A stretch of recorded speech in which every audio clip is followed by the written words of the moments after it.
안녕하세요. 힘찬TV의 힘찬입니다.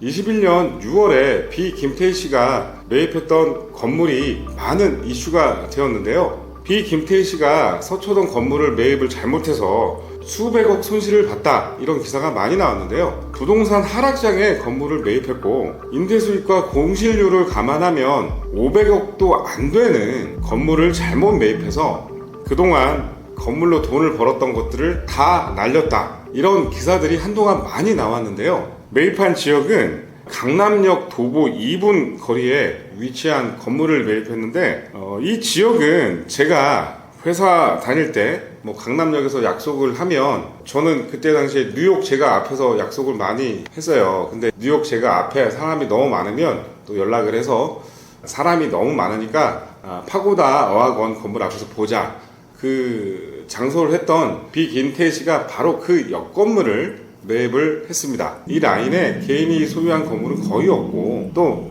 매물이 잘 나오지 않는 지역에 매입을 했습니다. 본 건물은 920억 원에 매입을 했는데 평당 가격이 6억 2천이 넘게 매입을 했어요. 그래서 많은 이야기가 나왔죠. 평당 6억이면 이 당시에 최고가를 찍었던 가격이었는데, 당시에 금리가 높아지고 부동산 하락장에 건물을 너무 비싸게 매입했다. 이 건물을 920억은 말도 안 되고, 공실료라고 임대료를 감안해서 500억도 안 되는 건물을 920억에 매입을 해서 너무 비싸게 매입했다. 본 건물의 전 소유자가 성경래 회장이라는 분이었는데요. 이분은 동원증권 출신이었고, 이 동원증권에서도 정말 투자의 귀재라고 했던 분이 이제 나와서 사업을 하시다가 돈을 많이 벌어서 이 건물을 매입을 했습니다. 이 분은 2011년에 620억 원에 매입을 했고요. 이 당시에 이제 평당 매매가가 4억 2천에 매매를 했어요. 그리고 10년 뒤에 920억에 김태희 씨한테 이제 건물을 팔게 되죠. 10년 동안 시차익이 300억을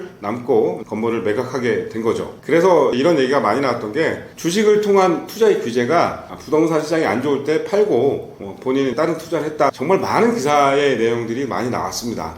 자, 그러고 이제 시간이 좀 지난 다음에 언론에서 이런 기사가 또 나왔어요. 1년도 안 돼서 매각가를 1,400억에 매각을 하려고 한다, 세차익을 보려고 한다, 이런 기사가 많이 나오게 되었는데요. 또 다른 기사의 내용은 공실이 많이 나서 이자를 감당할 수 없다. 보통 연예인이나 공인들이 건물을 매입하면 정말 많은 얘기가 나오죠. 건물을 잘 샀느니 못 샀느니 이런 얘기가 많이 나오는데, 공인 입장에서는 말도 잘 못하고 여러 가지 이슈가 나오니까 이제 짜증도 나고, 그래서 매각을 하려고 하다가 그런 얘기를 듣기 싫으니까 매각을 철회한 것 같습니다. 또 얼마 있다가 기사가 나왔어요. 안 팔기 잘했네, 김태희 빌딩 월세 1억에 쉑쉑 버거가 들어온다, 이런 기사가 나왔습니다. 1층에 6개월 동안 이제 공실이었는데 그 자리에 이제 쉑쉑 버거가 월세 1억으로 입점한다는 기사가 나왔어요. 버거는 바로 건물 건너편 쪽에 위치하고 있었는데 거기에서는 이제 1억 5천 정도의 월세를 내고 있었대요.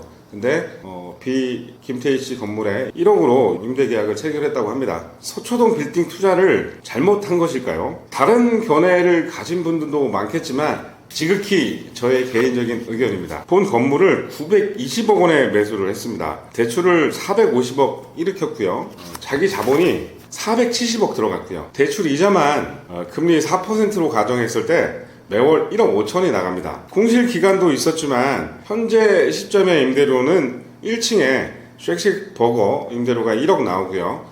나머지 층은 매입할 때부터 공실이 없었어요. 실제 2억 넘게 임대료가 나오고 있지만 2억이라고 가정을 하면 총 임대료는 3억이 나옵니다.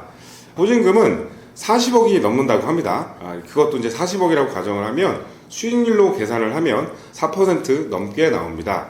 자, 강남에서 4% 나오는 건물은 거의 없죠. 본 건물은 일반 상업지역에 위치해 있어요. 아직 이 용적률이 덜 채운 건물이라서 추후 증식도 가능한 건물입니다. 이 라인은 특히 매물이 잘 나오지 않는 지역입니다. 개인이 갖고 있는 건물이 없고요. 대부분 대기업에서 갖고 있는 건물들이 많고요. 개인이 이런 건물을 갖고 있다는 건 거의 불가능한 일이죠. 건물의 희소성, 또 수익률 측면에서 제 개인적인 생각으로는 건물을 잘 매입했다고 생각이 듭니다. 빌딩, 건물을 투자할 때 메인 지역은 절대 망하지 않을 것입니다. 회사가 많고 많은 사람들이 약속을 해서 만나는 지역, 유동이 많은 지역, 그런 곳은 어떤 경제 위기가 와도 망하지 않을 것입니다. 부동산은 정말 돈이 많아도 내가 저 건물을 꼭 사고 싶다고 해도 파는 사람이 안 팔면 살 수가 없습니다. 그런 곳이 바로 메인라인 건물입니다. 또 앞으로 부동산은 더욱더 지역적인 편차가 더 심해질 것입니다. 현재 아파트 시장도 이런 분위기로 가고 있죠. 빌딩 건물 시장도 똑같이 흘러갈 것입니다. 강남, 마포, 용산, 성동구 이런 지역들로만 투자를 하게 될 것입니다. 큰 부자 자산가들은 이미 자산을 주식금, 비트코인 여러 가지로 분산을 시켜 두었지만 그 중에서도 제일 큰 비중이 부동산입니다. 부동산 중에서도 메인 지역 건물들을 보유하고 있습니다. 오늘은 연예인 건물 관련돼서 이야기를 했는데요. 연예인 걱정은 하는 게 아니라지만 연예인 건물 투자를 통해서 배울 수 있는 부분을 배워서 우리가 1,000억 정도의 건물은 못 사지만 이런 사례를 통해서 나만의 사업, 나만의 건물을 잘 살 수 있기를 바라며 방송을 만들었고요. 다들 행복한 건물주가 되길 진심으로 바라며 오늘 방송은 여기까지 할 거고요. 다음 시간에 더 좋은 내용으로 찾아뵙도록 하겠습니다. 고맙습니다.